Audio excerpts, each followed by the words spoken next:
Ambassador, it's a pleasure to have you here today at Radio Free Europe in Pristina. Thank you. It's a pleasure to be here. I will start with a dialogue. Last week, Kosovo and Serbia held talks in Brussels, but no progress was made. In US's view, is there a particular party that deserves greater blame for this? Well, you probably saw our public statement after the meeting between the two leaders under the facilitation of the EU on the 14th of September. And from the State Department, we expressed our disappointment that more progress, or that progress had not been made. We, to a large extent, support the EU-facilitated dialogue, and we support the conclusions of the facilitators, in this case, High Representative Borrell and EU Special Representative Lajčák.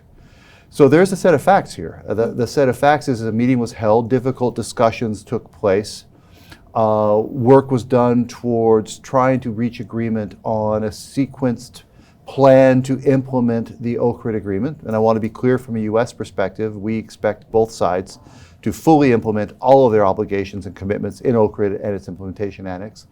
And as High Representative Borrell said in his press remarks afterwards, at the end of the day, he put forward a compromise way forward that ultimately Serbia accepted and Kosovo did not.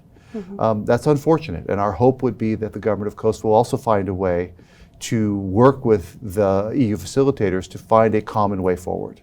But then what happened on Thursday? Why couldn't the government find that way common before that?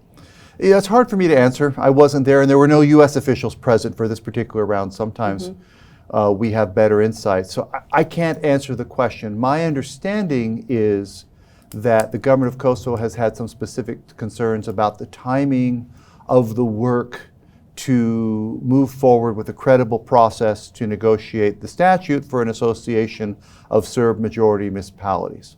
And it has been a US request and a US expectation for the government of Kosovo as well that that work will start, and it will start fairly soon. It's an urgent element of implementing Ohrid. Now again, I want to be clear.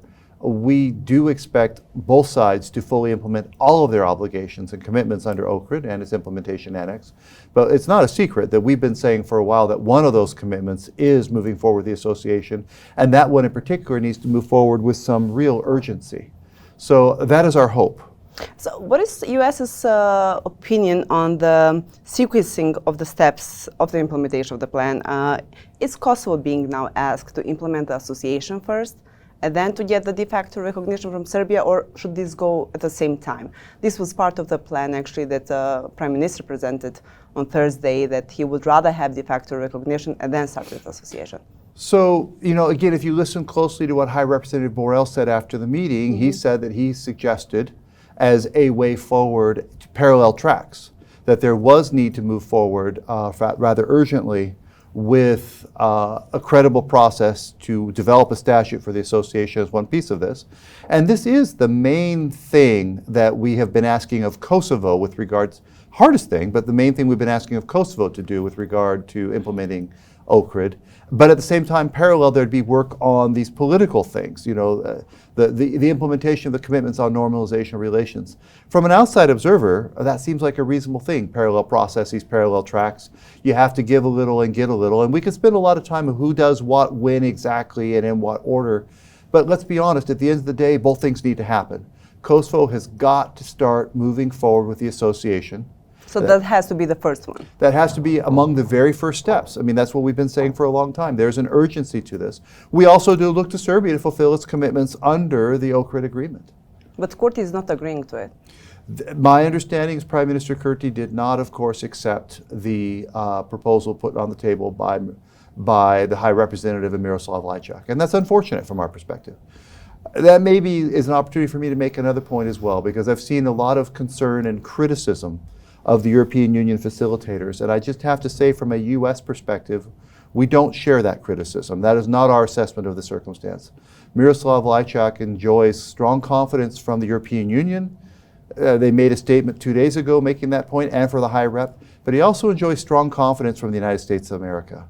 We've worked with him in other contexts, we've worked with him here, and I have to say it is not our assessment that he is doing Serbia's bidding or becoming compromised in some way. We see a very capable, adept diplomat trying to find a way forward that is capable of achieving agreement from two very, very opposed parties on a sensitive set of issues. And we commend him for his work. But given that you said that the U.S. Does support the EU and Borrell and Lajčák too, however, Kurti thinks that Miroslav Lajčák has sided with Belgrade, and he also called him to be one-sided, not neutral, and not fair. What happens if Prime Minister Kurti decides not to cooperate with Lajčák anymore? You know, I don't really like answering hypothetical questions. My hope and expectation is the government of Kosovo will work with the designated representatives of the European Union to, again, achieve together this strategic goal. So again, why do we have Ohrid? Mm-hmm. From a United States perspective, the whole purpose of this entire exercise is to fulfill a vision of seeing Kosovo more closely integrated and fully integrated into European and Euro-Atlantic structures. It means Kosovo moving towards the European Union. It means Kosovo moving towards NATO. It means dealing with some of these hindrances in the past that have gotten in the way of that. The only way to do that is through progress in the dialogue. Now, the United States supports normalization of relations between Kosovo and Serbia, which is what the Ohrid Agreement is supposed to do, as a really important step towards our longer-term goal of mutual recognition, but we think this is what is achievable right now. Mm-hmm. And it needs to happen, because without it, Kosovo's path towards Europe is constrained. I brought with me the EU statement that was just issued 2 days ago. There's one provision I think is really important to highlight. Mm-hmm. One of the last paragraphs, they say, the European Union reminds the parties that the European path of both Kosovo and Serbia goes through the EU-facilitated dialogue and through the normalization of their relations. Both risk losing opportunities for progressing on their European paths. We completely subscribe to that. We see the dialogue as the way forward. So, going to your question, our hope would be the government of Kosovo also sees this strategic opportunity and finds a way to, and all of us involved find a way to find a common way forward that results in both parties fully implementing all of their obligations and commitments under this agreement. And for Kosovo, one of the most important obligations is moving forward with a credible process on a statute for the Association of Serb Majority Municipalities. While I'm on that point, there's one more point I'd like to make, and that is, we completely understand the concerns by many in the government of Kosovo that an association could end up being something that negatively affects, if not destroys, the effective functioning of the state. I want to say, I've said it before, but I take every opportunity to say it again. I want to be very clear of the United States' vision of an association. We believe it needs to be completely consistent with Kosovo's current constitution. We believe it needs to be completely consistent with the 2016 Constitutional Court decision. We do not believe that it should have executive authorities or powers. We think it should be consistent with commitments made by the EU, the Mogherini letter. We laid this all out very clearly in a public document signed by the Counselor of the Department of State, Derek Chalet, and the Deputy Assistant Secretary and Special Envoy for the Balkans, Gabe Escobar. I've said this a number of times. There needs, we would hope that there would be some level of trust. We are supporting this process, that when we say this, we mean this, and we do. And so we will work with the government of Kosovo and others to ensure that this thing, which we believe is necessary, it's an important tool to respond to concerns of the ethnic Serb community in Kosovo, but that it is done in a way that doesn't have these ancillary negative effects that seem to be such a concern by the government. But you believe that, Kosovo believes that, the EU believes that it has to be done in line with the Constitutional Court decision. Serbia doesn't believe that. So I would agree that it would appear that Serbia has a different vision. But that doesn't mean that the Kosovo cannot go forward with an association that addresses the concerns of the ethnic Serb community in Kosovo or puts them in a better status while still being faithful to all of these constraints I just laid out. And that's what we are asking of Kosovo. And what if Serbia doesn't accept that and asks for more?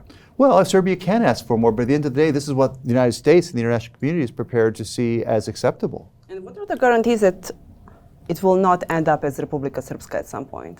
I think there has to be some trust in the United States and in the commitments we've made that we won't allow that we agree that it should not be that, and we're serious about it.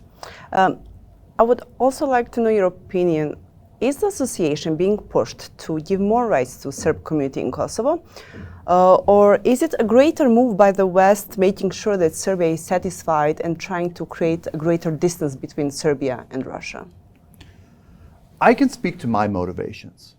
I have spent a lot of years of my life working on different pieces of this Kosovo puzzle.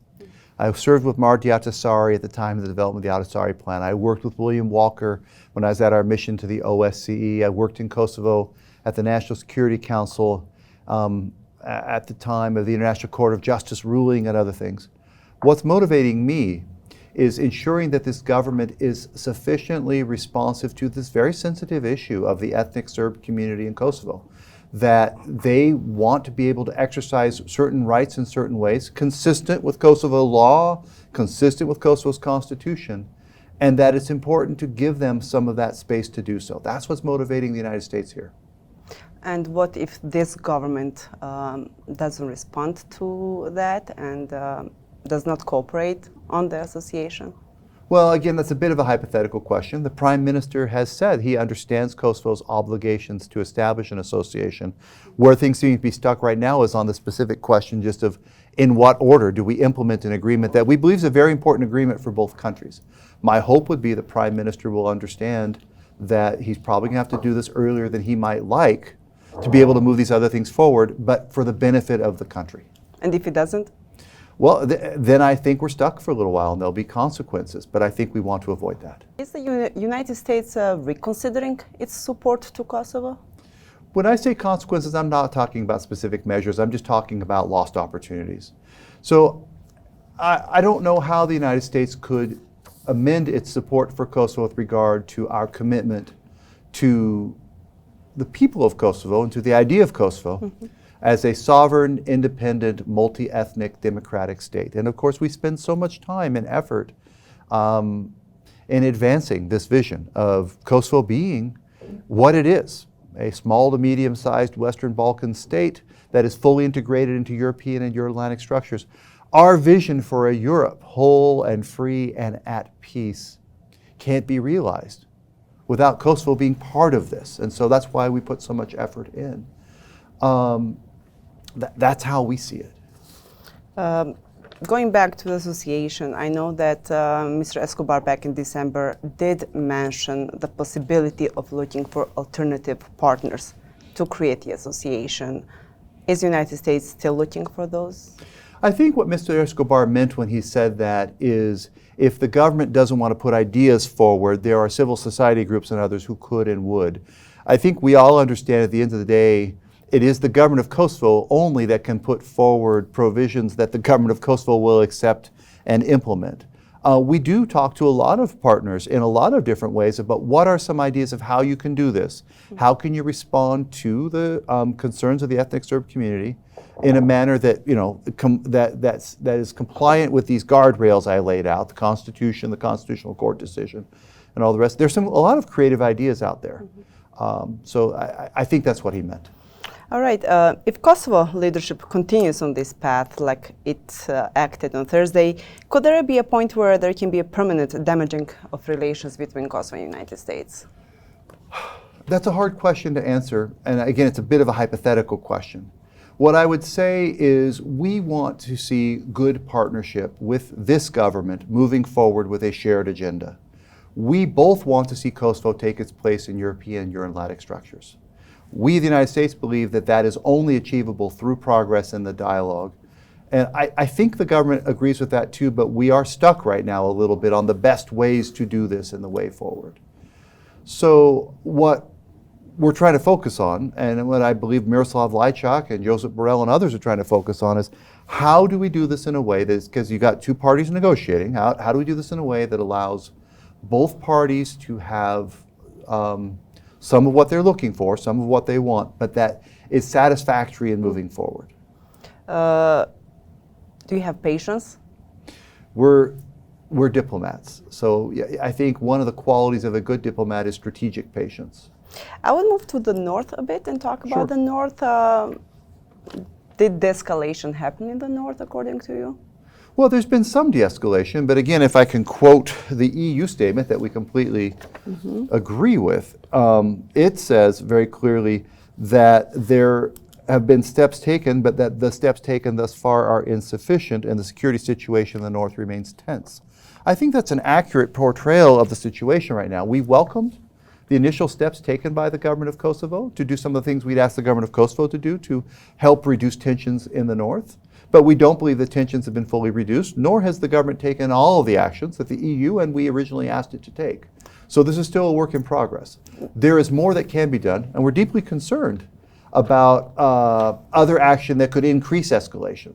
So the EU statement refers to concerns we've had about evictions from public buildings, moving forward with expropriation of land and other things that could make this harder and enhance tensions. Just as we've expressed criticism of some of the actions taken by Serbia that have also increased tension. Some of this, these threats against police officers who are doing their best to support the government of Kosovo in its responsibilities to enforce the rule of law in the north. What else do you expect to happen in the north in order to a full de-escalation? In order to achieve de-escalation? Yes. Well, I think it's good to go back to what we have been asking for all along and what was described in the initial EU statement. I think it was the 3rd of June. We asked that the Kosovo police no longer operate in the vicinity of the municipal buildings. We asked that the mayors work from alternative locations. Some have, some haven't. And we asked that new elections be scheduled fairly urgently. And we asked that the Serbs participate in those elections without conditions. Okay, so how do you foresee these elections taking place? That's a great question. Right now I don't have an answer. The government of Kosovo has put into place a legal framework that would allow the elections to go forward, and we appreciate that and we welcome that. I will say as well that there's some conversation, the process that's been put in place that requires a percentage of registered voters to sign a petition that then requires some kind of a recall referendum and then subsequently require some sort of voting. While legal and possible, it is complex. And so as my colleague Gabe Escobar said, there's also the possibility of the mayors just resigning. We know that also triggers new elections because that's what triggered the prior elections. I would say that I don't know what the process will be. And I also would say that the elections make sense when we know the Serbs are going to participate. As I said, one of the EU expressions of desire from their recent statement, and one of the things we have said as well, is the whole point of the elections is to de-escalate tensions in the north. That only happens if the Serbs participate. So one of the things we're also looking for is for the Serbs in the north to accept.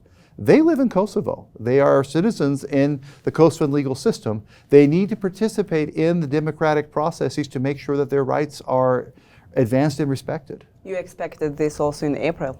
They didn't. We asked them to. They made the choice not to, and they were, and unfortunately we have the outcome we have right now. So would the de-escalation now also depend on their decision if they're going to vote or not? Well, I think in practical terms, yes, the situation will be less tense. There will be less, it will be a less tense environment if municipal elections take place with the participation of the Serbs and the citizens in the north feel like they are being represented by the political institutions. In a practical sense, yes. Ambassador, both High Representative Borrell and State Department said that time is running out. Can Kosovo and Serbia risk the international attention in future with upcoming electoral processes, both in the EU and the United States? I believe we are currently in a moment that gives real opportunity for both Kosovo and Serbia to move forward and to leave behind some of the things that have impeded their mutual trajectories. And I think that moment is not infinite. There are a number of things that could constrain that moment. Some are electoral processes in Europe and in the United States. Some are also just the extent to which we manage to make progress before flashpoints and violence overcome the circumstances. And so again, our advice here in Pristina to the government in Kosovo, which I'm responsible for, is take advantage of this opportunity, which is not infinite. Move with urgency, constructively in the dialogue. See the dialogue as what it is. The opportunity to reposition your relationship with Serbia and to further advance your integration into European and Euro-Atlantic structures. And patience is not going to be unlimited with regard to taking advantage of this opportunity or putting in significant efforts from high-level political people to try to advance this. We're very committed to seeing Kosovo advance, but we can't care more than the government of Kosovo. Thank you so much, Ambassador, for this interview. All right. Thank you. It was a pleasure.